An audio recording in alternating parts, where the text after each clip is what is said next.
Hello, welcome to TMT, and today we will be discussing Auguste Comte's Positivism.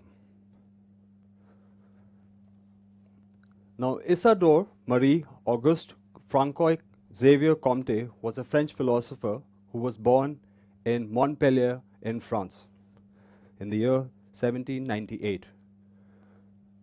Now, at the age of 14, he expressed the need for reconstruction of society. Now, this was the view that Auguste Comte had, and throughout his life, he was a rebel. He wanted to fight the pre-existing ideas that had been laid down by the church, by the traditions that existed during the times in modern-day France. Now, he formulated the theories of law of three stages, positivism, classification or hierarchy of sciences. Now, he has also described sociology with two major aspects. Firstly is the static aspect, and the second is the dynamic aspect. When you talk about the static aspects, these are the things that cannot change in the society.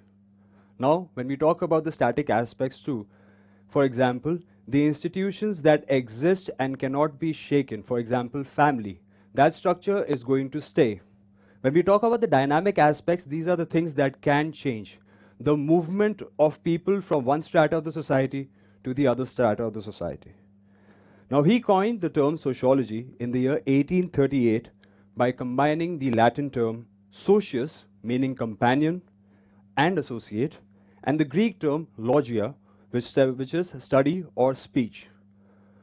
Now, the term that he initially coined for sociology was social physics. Now, he has said to have believed that the society in itself had developed through stages. Now, namely, these stages were mentioned in the three laws.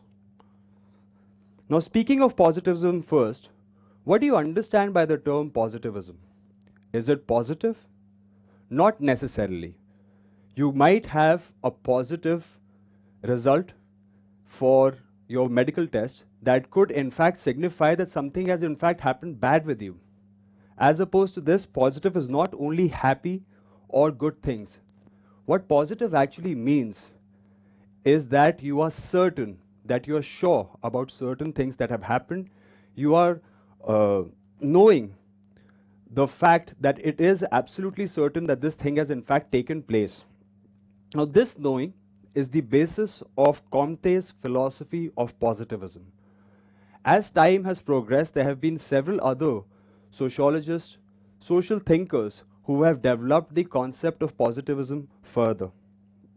Now, positivism means that the only valid knowledge is gained through scientific knowledge. Now, when we talk about scientific knowledge, that means relying heavily on empiricism, relying heavily on observations and experimentation. Now, Comte in his observations looked back throughout history to see how the society in general had reached what we call as the positive stage.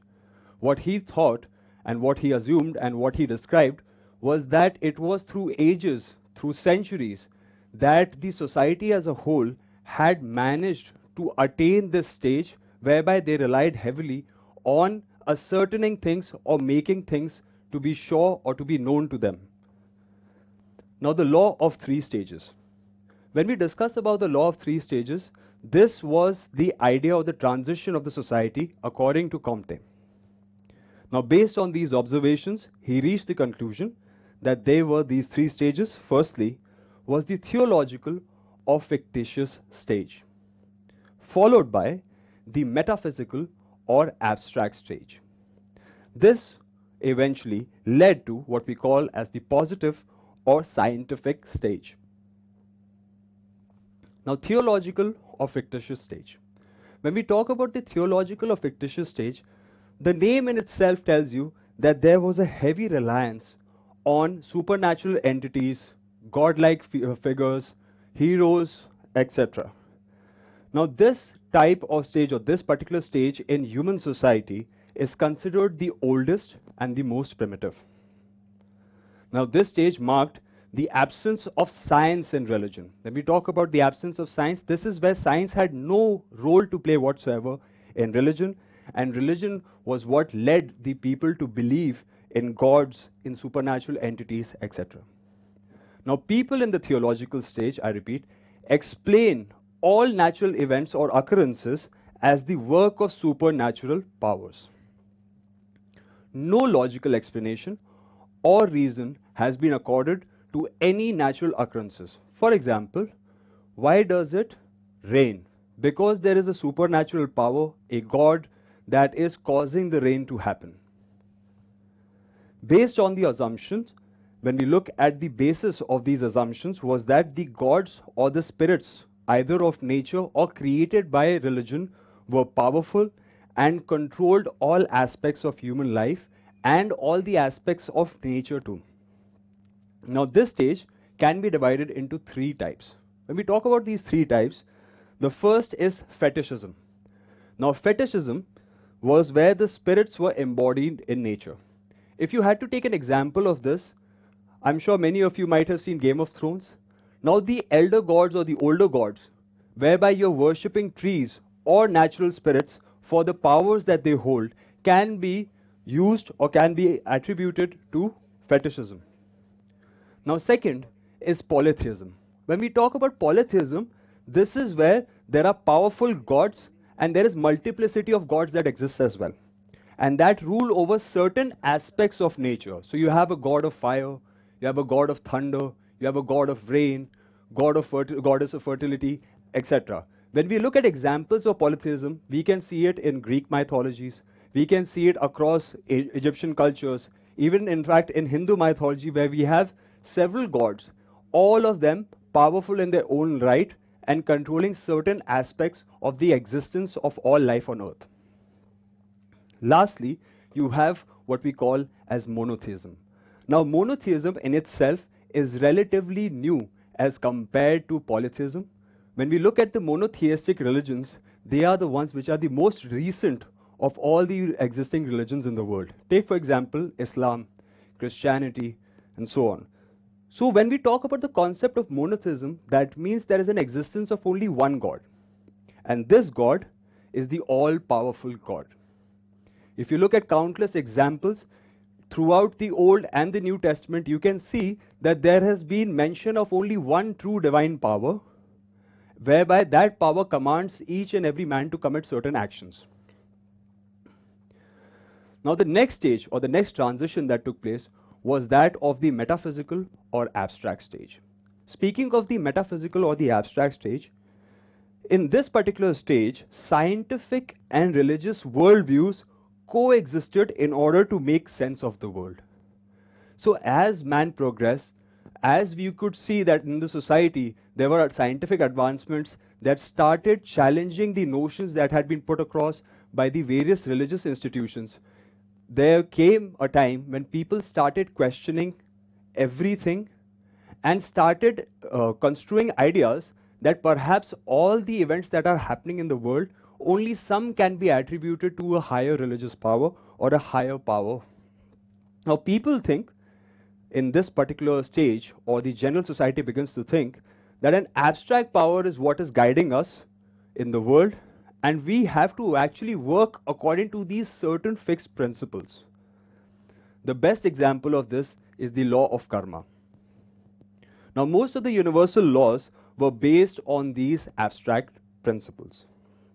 And many thinkers and philosophers of this time period or age, take for example Isaac Newton, Galileo Galilei, you can also look at examples of the early Greek philosophers such as Aristotle, Plato. All of them supported the abstract ideas and believed that there was a higher power that was governing it all.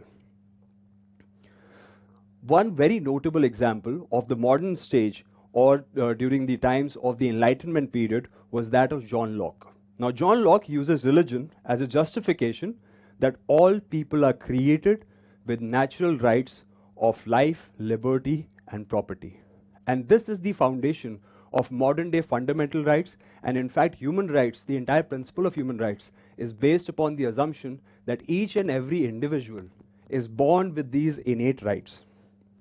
Now, this idea is based on the abstract principle that these rights are divinely ordained. They have not been granted by the state or by the people. It has been granted by a higher power, a higher authority, according to whom all the things have to function, have to work in the society.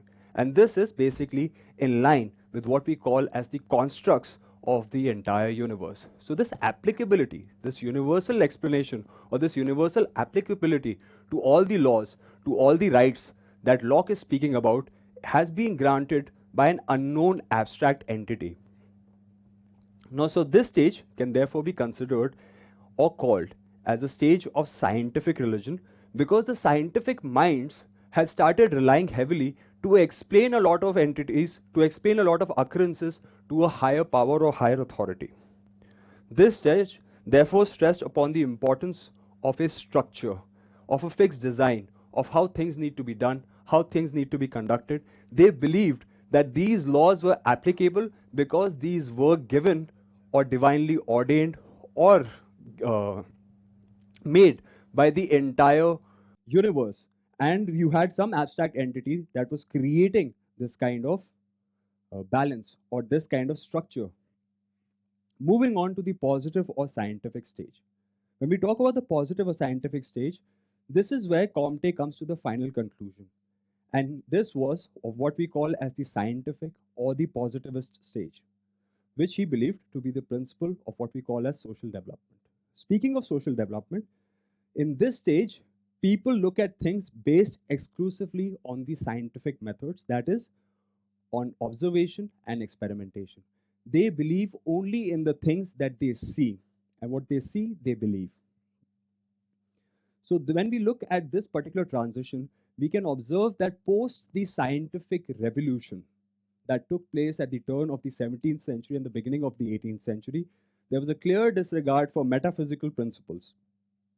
Now, the positive stage is a stage of purely scientific thinking. So when you're only thinking in terms of scientific observations, you're only relying on scientific facts and observations. Now, when we look at the entire stages, they progress, and as they progress, science becomes more and more predominant, whereas religion starts losing its hold on the society, its hold on how people think, its hold on how people believe or behave.